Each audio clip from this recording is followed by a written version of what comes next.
Good morning बच्चों। अब तक हमने जो चैप्टर पढ़ा था माता का आंचल, उसमें पिता और पुत्र का प्रेम दिखाया था। तो जब पिता उसको खाना खिलाते हैं बच्चे को, भोलानाथ को, तो माता अपना प्रेम दिखाती है कि किस तरह से मैं अपने बच्चे का पेट भरूंगी, बड़े बड़े कौर खिला के, बड़े बड़े गस्से खिलाकर। तो वो चिड़िया, मोर, तोता, पक्षी जो भी बनाती हैं वो उनके माध्यम से वो उसको खाना खिलाती हैं। तो आगे देखिए, जब हम सब बनावटी चिड़ियों को चट कर जाते थे तब बाबूजी कहने लगते, अच्छा अब तुम राजा हो, जाओ खेलो। पिता अपना प्रेम दिखाता था बच्चों को कि अब तुम राजा बेटा बन गए और जाओ अब खेलो। बस हम उठकर उछलने कूदने लगते थे। फिर रस्सी में बंधा हुआ काठ का घोड़ा लेकर नंग धड़ंग बाहर गली में निकल जाते थे। देखो, रस्सी में बंधा हुआ काठ का घोड़ा, काठ यानी लकड़ी का घोड़ा लेकर, नंग धड़ंग, कुछ भी नहीं पहना पैरों में, शरीर पर जो भी हैं, और गली में उसको लेकर निकल जाते थे। जब कभी मैया हमें अचानक पकड़ पाती तब हमारे लाख छटपटाने पर भी एक चुल्लू कड़वा तेल हमारे सिर पर डाल ही देती थी। कड़वा तेल होता है सरसों का तेल। तो माँ जब अपने बच्चे की मालिश करती तो बच्चे को पसंद नहीं आता, तुमको भी नहीं आता होगा। तो ऐसे ही उसको पसंद नहीं था और वो वहाँ से छुड़ाने की बहुत कोशिश करता, लेकिन उसकी माँ उसके सरसों के तेल से मालिश कर ही देती थी। हम रोने लगते और बाबूजी उस पर बिगड़ खड़े होते। मतलब इस बात पर बाबूजी चिढ़ते थे कि क्यों ऐसे बच्चे को परेशान करते हो। पर वह हमारे सिर में तेल बोत कर हमें उबट कर ही छोड़ती थी। जो माँ थी वो तेल को अच्छी तरह उनके बालों में लगाकर बोत कर, यानी कि सराबोर कर देना, बहुत ज़्यादा तेल लगाकर उसको रमाना। फिर हमारी नाभि और लिलार में काजर की बिंदी लगाकर चोटी गूंथती और उसमें फूलदार लट्टू बांधकर रंगीन कुर्ता टोपी पहना देती थी। अब देखो माँ कितना प्रेम करती है कि बच्चे के जो नज़र का टीका लगाना, नाभि में तेल लगाना और चोटी गूंथना, उसमें फूलों का एक जैसे लट्टू बांधना, इस तरह से वो उसका श्रृंगार करती थी। हम खासे कन्हैया बनकर बाबूजी की गोद में सिसकते सिसकते बाहर आते थे।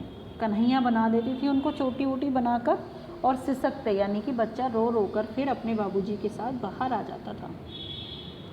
बाहर आते ही हमारी बाट जोहने वाले बालकों का एक झुंड मिल जाता था। बाट जोहना यानी कि इंतज़ार करना। हम उन खेल के साथियों को देखते ही सिसकना भूलकर बाबूजी की गोद से उतर पड़ते और हम जोलियों के दल में मिलकर तमाशे करने लग जाते थे। हम जोली यानी कि हम उम्र जो बच्चे होते हैं उनके झुंड में मिलकर। तमाशे भी ऐसे वैसे नहीं, तरह तरह के नाटक। चबूतरे का एक कोना ही नाटक घर बनता था। चबूतरा यानी घर के बाहर जो एक ऊंचा सा, जैसे थोड़ा ऊंचा सा स्थान बना दिया जाता है, उसको बोलते हैं चबूतरा। बाबूजी जिस छोटी चौकी पर बैठकर नहाते थे वही रंगमंच बनती थी। चौकी पर जो बैठते थे वो रंगमंच का स्थान बन जाता था नाटक का।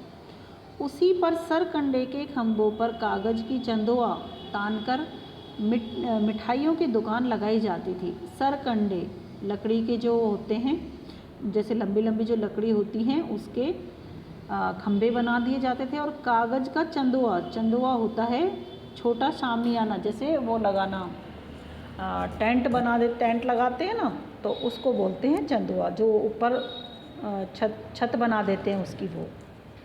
और मिठाइयों की दुकान लगाई जाती थी। उसमें चिलम के खोंचे पर कपड़े के थालों के ढेले के लड्डू, पत्तों की पूरी कचौड़ियाँ, गीली मिट्टी की जलेबियाँ, फूटे घड़े के टुकड़ों के बताशे आदि मिठाई सजाई जाती थी। अब देखो किस किस चीज़ से क्या क्या मिठाई बना दी। चिलम के खोंचे पर कपड़े के थालों के ढेले के लड्डू, जो चिलम होती है उसमें मतलब कुछ ऐसे रहते हैं ढेले यानी कोई जैसे मिट्टी के हो, तो उनके तो लड्डू बनाए जाते थे। पत्तों की पूरी और कचौड़ी बनाई जाती थी। गीली मिट्टी की जलेबी और फूटे घड़ों के बताशे बनाए जाते थे। ठीकरों के बटखरे और जस्ते के छोटे छोटे टुकड़ों के पैसे बनते थे। तो ठीकरे यानी जो होते हैं मिट्टी के ही, जैसे मटकी फूट जाती है उसके जो टुकड़े होते हैं उनके। हम ही लोग खरीदार और हम ही लोग दुकानदार। बाबूजी भी 2-4 गोरखपुरिये पैसे खरीद लेते थे। अब उनके बाबूजी भी वहाँ आते और वो भी बच्चों का मन बहलाने के लिए उनसे ख़रीदारी करते थे। थोड़ी देर में मिठाई की दुकान बढ़ाकर हम लोग घरौंदा बनाते थे। अब घरौंदा होता है मिट्टी में जब खेलते हैं तो पैर से जो बनाते हैं, पैर से जो घर बनाते हैं उसको घरौंदा बोला है यहाँ। तो मिठाई की दुकान को बढ़ा देकर यानी कि बंद करके उसमें उसके बाद हम घरौंदा बनाते थे। धूल की मेड़ दीवार बनती, धूल यानी मिट्टी की, मेड़ यानी दीवार बन जाती, चार दीवारी जो होती है वो। और तिनकों का छप्पर, छप्पर जानते हो, कच्चे घरों की जो छत होती है उसको छप्पर बोलते हैं। दातुन के खम्भे, दातुन यानी नीम की डंडियाँ तोड़कर उनके खम्भे बनाए जाते। दिया सलाई की पेटियों के किवाड़, दिया सलाई होती है माचिस, उसके जो कवर होता है उसके किवाड़ बनाए जाते थे। घड़े के मोहड़े की चूल्हा चक्की, जो घड़े का मुँह होता है उसको तोड़ देते हैं घड़े को, उसके चूल्हा और चक्की बनाए जाते थे। दिए की कढ़ाई और बाबूजी की पूजा वाली आचमनी करछी बनती थी, जिससे वो पूजा करते थे उससे वो कलछी बनती थी उसमें बनाने के लिए, जैसे कढ़ाई में जो सामान बनाते हैं उसके लिए। पानी के घी, धूल के पिसान और बालू की चीनी हम लोग ज्योनार तैयार करते थे। ज्योनार होता है दावत या भोजन, अच्छा सा जैसे भोजन बनाना उसको कहते हैं ज्योनार, जो सबके लिए बनाया जाता है जैसे शादी ब्याहों में होता है। तो धूल का पिसान, पिसान होता है आटा, और बालू की चीनी, बालू जो मिट्टी होती है, रेत होती है, उसकी चीनी बनाई जाती थी। जब पंगत बैठ जाती थी तब बाबूजी भी धीरे से आकर पात के अंत में जीमने के लिए बैठ जाते थे। देखो क्या होता है पंगत, जहाँ सब लोग इकट्ठा होकर ज़मीन पर बैठकर खाना खाते थे उसको बोलते थे पंगत। ज़मीन पर मान लो कोई चीज़ बिछा दी, उस पर बिठा दिया और वो दोने पत्तल जो होते हैं उनमें खाना परोस दिया। जीमना यानी खाना खाना उनके सबके साथ बैठकर। और पात, पात यानी जो पंगत होती थी उसमें पीछे की तरफ जाकर बाबूजी भी बैठ जाते थे खेल खेलने।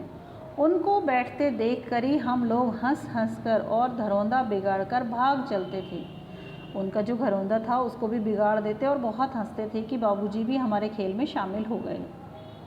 वह भी हंसते हंसते लोट-पोट हो जाते और कहने लगते, फिर कब भोज होगा भोलानाथ, यानी कि भोजन का प्रबंध इसके बाद फिर कब होगा तो मैं आ सकूं उस भोजन को खाने के लिए।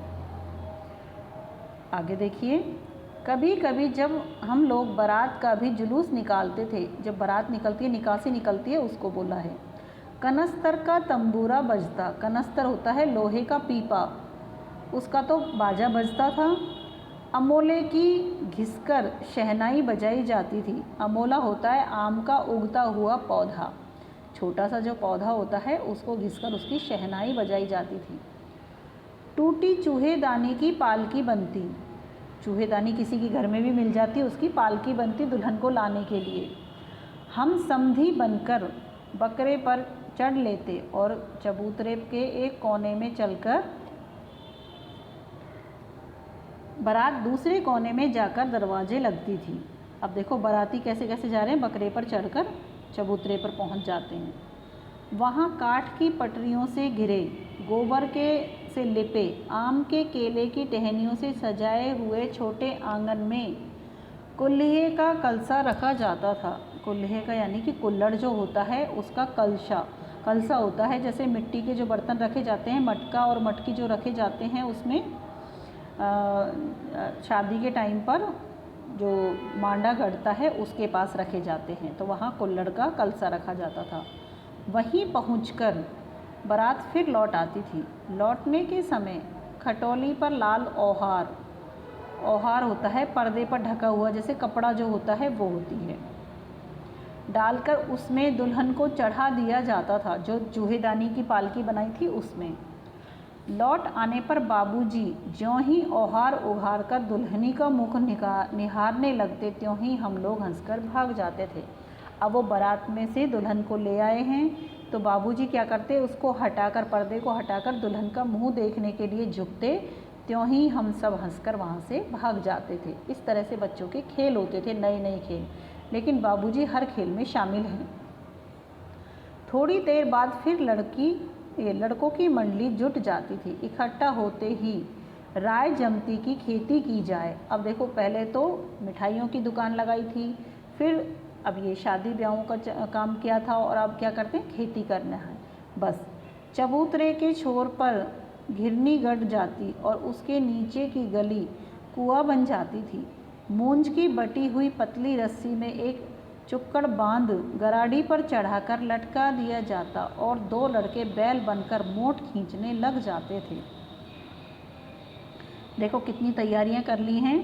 उसी चबूतरे पर घिरनी गड़ जाती, यानी कि जो मतलब बैलों से जो होता है, खेत की जुताई होती है, वो सारे काम उन्होंने अपने आप में ही बना लिए हैं। कैसे कैसे, मूंज की पतली रस्सी थी, उससे चुक्कड़ बांधी गराड़ी बनकर, तो ये सारी चीज़ें वो खेती के काम में आती हैं। और 2 लड़के बैल बन जाते ताकि उस खेत को जोत सके। चबूतरा खेत बनता, कंकड़ बीज और ठेंगा हल जुआठा। देखो अब ये क्या क्या बन गए हैं, चबूतरा तो खेत बन गया और कंकड़ बीज बन गए हैं, और ठेंगा जो था वो हल जुआठा बन गया था। बड़ी मेहनत से खेत जोए बोए और पटाए जाते, फसल तैयार होते देर न लगती और हम हाथों हाथ फसल काट लेते थे। काटते समय गाते थे, ऊंच नीच में बई कियारी, जो उपजी सो भई हमारी। ऊंच नीच में बनी है क्यारी। क्यारी होती है जो खेत में छोटे छोटे वो छोटे छोटे से जैसे हिस्से बना दिए जाते हैं और उस पर मेड़ बना दी जाती है, यानी कि दीवार सी बना के उनको क्यारियों का रूप दिया जाता था। तो वो कह रहे हैं कि ऊंच नीच में बई क्यारी, ऊंच और नीच यानी कि जल्दी जल्दी में हमने क्यारी बनाई है। जो उपजी है फसल, उपजी यानी उगना, जो फसल उगी है भाई वो हमारी, वो नहीं यानी कि वो हमारी अब हो गई है। फसल को एक जगह रखकर उसे पैरों से रौंद डालते थे, यानी कि जैसे सरसों हैं, गेहूं हैं, उन पर ज़ोर ज़ोर से चढ़ना कूदना, उससे फिर उसमें से बीज निकल आते हैं। तो ऐसे ही करते थे कि फसल को एक जगह रखकर उसे पैरों से रौंद देते थे। कसोरे, कसोरे हो रहे मिट्टी का बना छिछला कटोरा। अब देखिए इसका क्या प्रयोग होगा, का सूप बनाकर औसाते और मिट्टी के दिए के तराजू पर तोलकर राशि तैयार कर लेते थे। अब देखो कि जो कसोरे होते हैं, मिट्टी का ये कटोरा होता है, उसमें सूप बनाकर औसाते और मिट्टी के दिए, ये मिट्टी के दियों को ही बोला जाता है। जैसे वो मिट्टी के जो तराजू होती है उसको बोला है औसाते, और उससे तराजू बनाकर उसमें राशि तोली जाती है, यानी कि जो उनका अनाज और फसल हुई है उसको तोला जाता था कि कितनी पैदा हुई है। इसी बीच बाबूजी आकर पूछ बैठते थे, इस साल की खेती कैसी रही भोलानाथ। बस फिर क्या, हम लोग ज्यों क्या त्यों खेत खलियान छोड़कर हंसते हुए भाग जाते थे।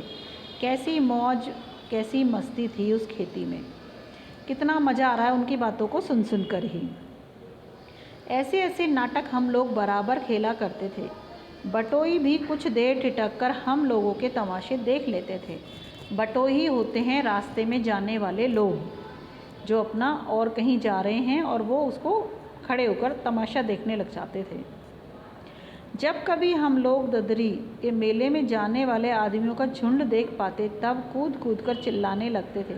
ददरी का कोई मेला लगता था, वहाँ कोई मान्यता होगी उसका, तो वो भी जाने की जिद करते थे। चलो भाइयों ददरी, सत्तू पिसान की मोटरी। मेले में जाएंगे तो क्या करेंगे, सत्तू और पिसान यानी कि आटा और पिसाना, इस तरह से वहाँ पे मोटरी बनाकर ले जाएंगे जिससे हम खा सकें उनको। अगर किसी दूल्हे के आगे आगे जाती हुई औहारदार पालकी देख पाते, तब खूब ज़ोर से चिल्लाने लगते थे।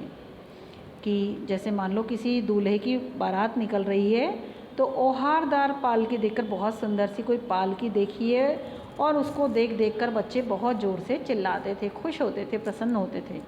तो इस तरह से ये हमारा चैप्टर यहाँ ख़त्म करते हैं। एक वीडियो और आएगा इसका। तो देखो बच्चों, पहले के जो लोग थे, पहले के जो बच्चे थे, उनकी कितनी मौज मस्ती थी, कितना मतलब अपने समय को, अब का ज़माना देखा जाए तो व्यर्थ गवाते थे, और पहले उनका एक अलग ही बचपन था।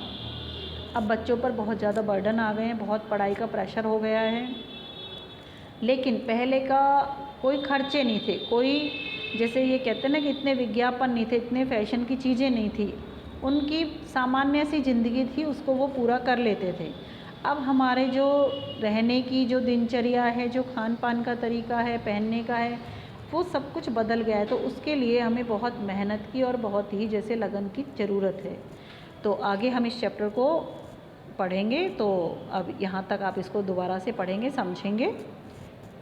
धन्यवाद।